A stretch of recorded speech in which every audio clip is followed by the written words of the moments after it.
Et vous voyez, l'idée de la physique quantique, c'est de dire qu'il y a deux mondes. Il y a un monde interne, inobservable, où il y a l'information qui circule et où je ne vois rien. Et puis, quand j'ai atteint un certain niveau d'action suffisant qui est donné par cette constante, paf, je vois apparaître un mouvement de matière, donc quelque chose d'observable. Et pour voir apparaître ce mouvement de matière, j'ai besoin, évidemment, d'énergie.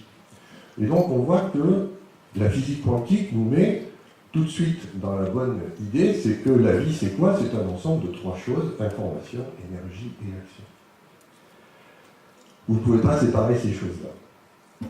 Alors, l'autre chose qu'on va nous apprendre la physique quantique, c'est que ce quantum d'action, il va aussi nous permettre de voir les choses comme des fréquences. Alors, qu'est-ce que c'est qu'une fréquence? Eh bien, c'est une vibration. Alors ça, c'est une vidéo que j'aime bien montrer, parce qu'elle vous montre ici, donc, un système matériel. C'est-à-dire, vous avez 32 métronomes, qui représentent chacun un objet, et vous voyez que ces métronomes ont ce qu'on appelle une fréquence. Ils sont tous à la même fréquence. Mais la fréquence ne suffit pas à définir le comportement. Pourquoi? Parce que vous voyez qu'ils sont tous déphasés. C'est-à-dire qu'ils n'ont pas la même synchronicité, bien qu'ils aient tous le même battement. Qu'est-ce qui va se passer? Eh bien, si vous laissez le système, ça c'est ce qu'on appelle en physique un système chaotique, il n'y a pas d'ordre, il n'y a rien qui se passe. Si vous laissez simplement la nature faire, vous voyez, je ne fais rien.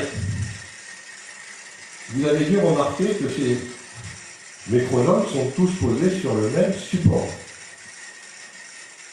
Il y a un petit peu de son. Est-ce que vous avez déjà senti la différence? Si vous regardez l'image, qu'est-ce que vous voyez?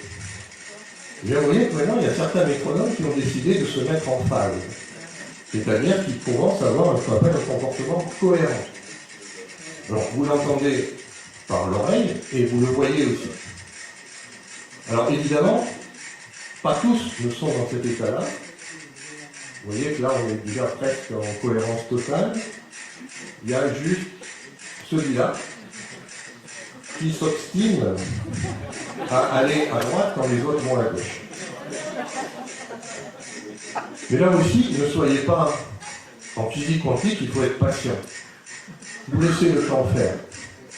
Et vous allez voir que même celui-là, au bout d'un certain temps, parce qu'il est comme ça, il a besoin de temps, il va finalement adopter ce qu'on appelle la cohérence quantique, c'est-à-dire qu'il va finalement, comme vous le voyez ici, il commence à comprendre qu'il est tout seul, que c'est complètement idiot.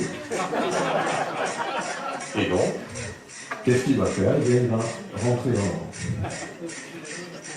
Alors maintenant, on a ce qu'on appelle la cohérence totale. Mais regardez, il y en a beaucoup plus que ça. Regardez le support, qu'est-ce qu'il fait? Lui aussi, il est en cohérence. Parce que ce que vous avez compris, c'est que ce qui fait la cohérence, il n'y a rien de magique, c'est qu'ils partagent tous le même support. Et que quand je mets une impulsion sur le support, lui, le support, il peut aller qu'à droite ou à gauche, il ne peut pas faire n'importe quoi. Et in fine, c'est le support qui va dire, finalement, mettez-vous tous en communication. C'est parce qu'il y a une communication, l'information passe par le support que finalement, vous arrivez à faire la cohérence. Ça s'appelle la cohérence de phase. Et j'insiste bien parce que cette phase, elle est inobservable. C'est quelque chose que vous ne pouvez pas observer. C'est forcément interne au système. Mais ça existe. Alors évidemment, quand je montre ça, il y a toujours des gens qui me disent « oui, bon, ok, c'est très sympa », mais tout ça c'est statique, on sait que la vie c'est du mouvement, ça bouge. Alors c'est pour ça que j'ai aussi une autre vidéo qui va vous montrer le même phénomène.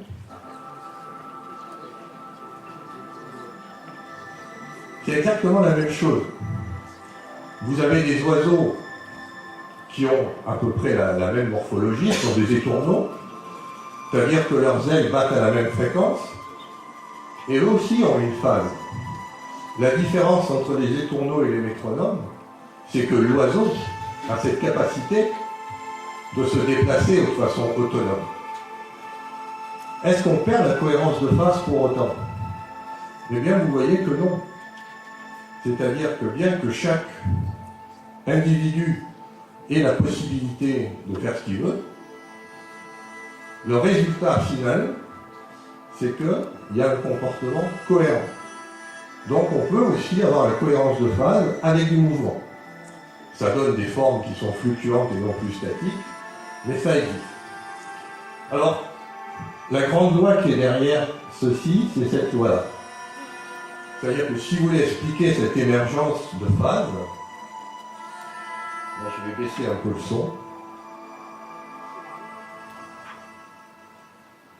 parce que la musique est belle, mais un peu forte. Ça, c'est la clé du succès. C'est-à-dire que vous avez ici deux choses. Le nombre d'objets, ce qu'on appelle le nombre de quanta, et ce qu'on appelle la phase, donc qui est cette direction dans laquelle chaque objet peut exprimer sa fréquence. On peut montrer que la mécanique quantique, c'est tout simplement la conséquence de l'existence de cette relation. J'insiste bien ici, c'est le nombre de quanta. Comment on détermine un nombre de quanta? Eh bien, en fait, c'est très simple.